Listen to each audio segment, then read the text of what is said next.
Hello बच्चों, हमने पिछली क्लास में त्रिकोणमिति की कुछ फार्मूला की ट्रिक देखी थी और कुछ एंगलों को देखा था कि किस कह सकते हो कि एंगलों को चेंज करना देखा था कि कौन किस में चेंज होगा, ये देखा था। और आज हम कुछ फार्मूलों को देखेंगे और उसके बाद कुछ सवालों को, त्रिकोणमिति के सवालों को लगाएंगे।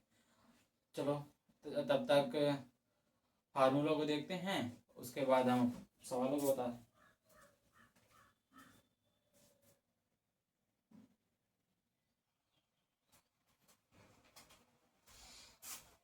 ये फार्मूले हैं कुछ, आप इनको देखिए और समझिए कि हम समझा रहे हैं। आप इनको समझिए और फिर इनको नोट करना भी है। जैसे sine square theta plus cos square theta equal 1 होता है, ठीक। और 1 plus tan square theta sec square theta के बराबर होता है। और इसी तरह cot square theta plus 1 cosec theta के बराबर होता है। कॉसेक स्क्वायर थीटा के बराबर होता है।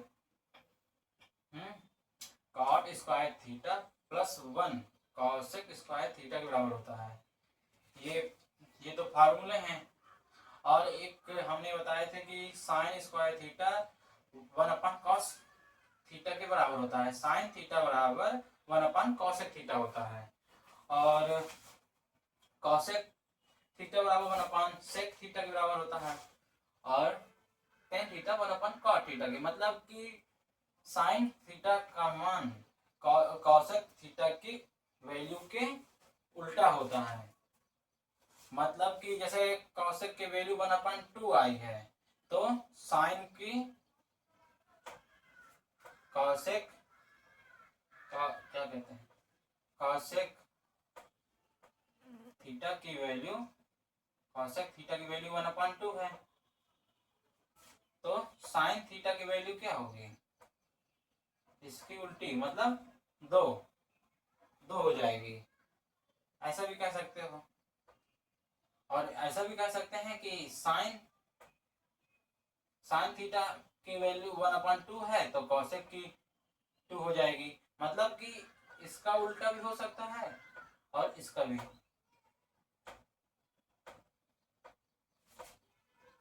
तो ये हमने उल्टा भी लिख दिया, cosec थीटा बराबर 1/sin थीटा और sec थीटा बराबर 1/cos थीटा और cot थीटा बराबर 1/tan थीटा। ठीक, आपको समझ में आ गया होगा, आशा करते हैं। और इसको नोट कर लीजिए, फिर हम इसके माध्यम से हम कुछ सवालों को आगे पढ़ें। अब तब तक आप उसको नोट कीजिए।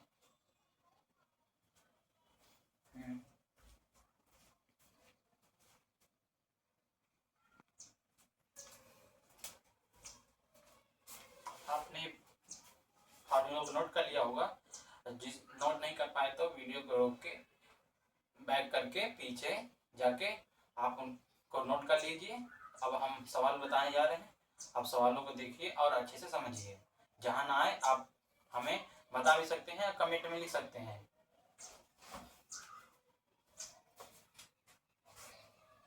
अब यहाँ cos थीटा की वैल्यू 4/5 दी है, मतलब 4/5 है। तो tan थीटा की वैल्यू का मान, tan थीटा का मान ज्ञात करो कह रहा है, वैल्यू ज्ञात कीजिए। अब आपको तो पता होगा cos थीटा बराबर क्या होता है, आधार बटे कर्ण। हमने पढ़ाया था कि a का मतलब आधार होगा, आधार मतलब बेस, और k का मतलब कर्ण मतलब हाइपोटेन्यूज।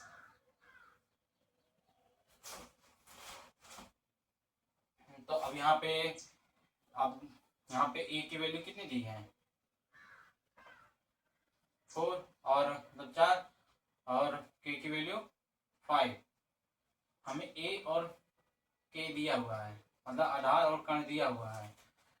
तो अब हमें क्या फाइंड करना होगा, हमें फाइंड करना होगा लंब, मतलब हमको L फाइंड करना होगा। L फाइंड करना होगा, L मतलब लंब,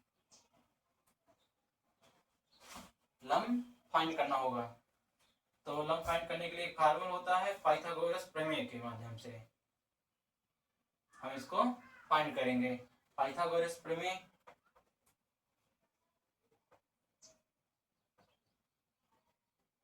पाइथन क्या लिखा है,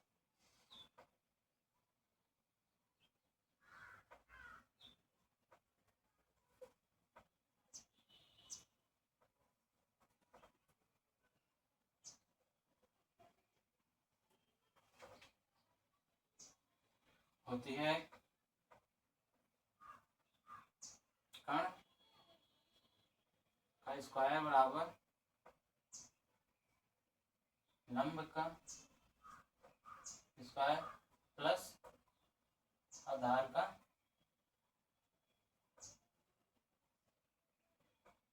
स्क्वायर। मतलब ये कण है मतलब के, लंब है तो एल, आधार है तो ए, ये होता है।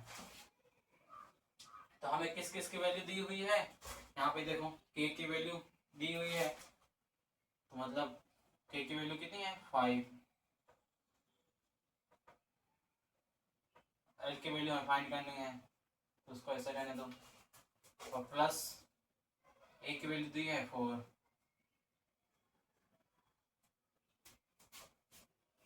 तो अभी 5 का स्क्वायर कितना होगा 25, और एल तो ऐसे रहेगा 4 का स्क्वायर 16। अब एल को इसको इधर ले आएंगे, 25 माइनस 16 बराबर एल स्क्वायर। तो अब 16 अब कितना हुआ 25 माइनस 16 इक्वल 9 एल स्क्वायर। अब यहाँ नीचे जगह में है, अब यहाँ देखिए आप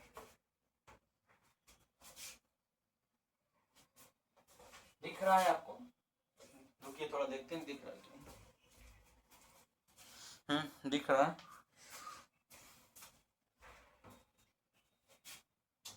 आप इसके आगे यहां से देखते हैं हमें,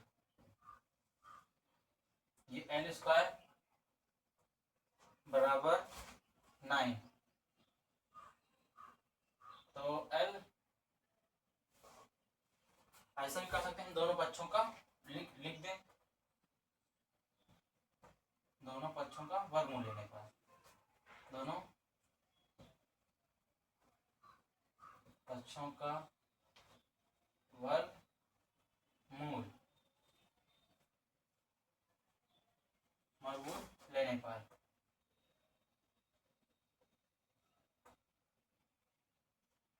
तो अब इसका वर्गमूल लेंगे तो ये एल स्क्वायर अंडर रूट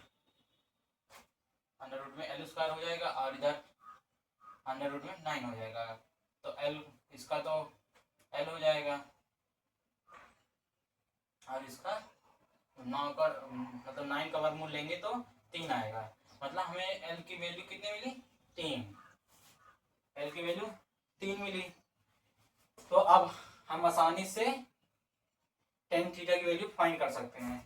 तब यहाँ पे देखिए tan theta equal, tan theta का फार्मूला क्या होता है,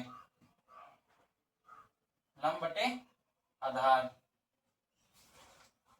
मतलब एल तो बताया भी कि लंब एल क्या है लंब है, और एल क्या है ए क्या है आधार।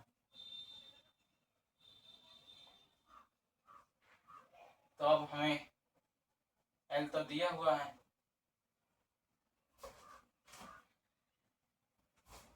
एल दिया है तो एल कितना है, हमने एल निकाला है दिया नहीं था, और ए दिया हुआ है, ए कितना है 4, तो टेन थीटा बराबर 3/4, ये हमारा आंसर आ गया,